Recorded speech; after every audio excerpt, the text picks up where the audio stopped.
Okay, in order to teach a group of algebra high school students online, the first thing as a teacher I would need to consider would be think about the structure or format that I want to have for the class. I would then need to plan how and when I would need or want to communicate with my students and give them clear expectations of how they need to communicate with me, how I'm expected to communicate with them as far as feedback and so forth. I also need to set up a communication skill so that they can do like an icebreaker activity or something to get to know each other so that they will be more willing to interact with one another.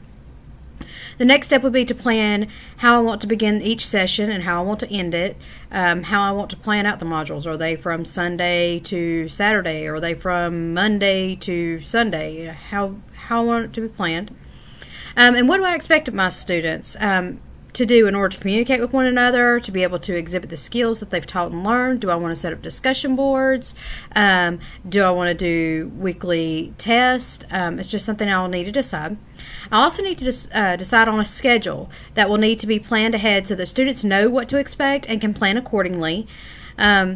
A lot of distance education people have other things going on as well, and so they need to be able to plan ahead to know, okay, this activity's due this night and the next one's due 2 weeks from now, so that they can plan accordingly.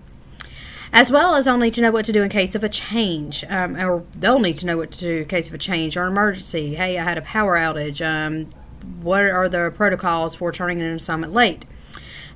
However, the best way for me to be able to plan a course where my students are going to know the expectations, can see my schedule, know the structure, know the grading process, would be to create a syllabus. And according to the Simpson, they state that the syllabus is the single most important document the instructor can prepare. This is a primary communication tool with students at a distance. And I've never heard that said better. Even as college students ourselves, you know that you always want to look at that syllabus first and understand it thoroughly so that you know what's expected of you.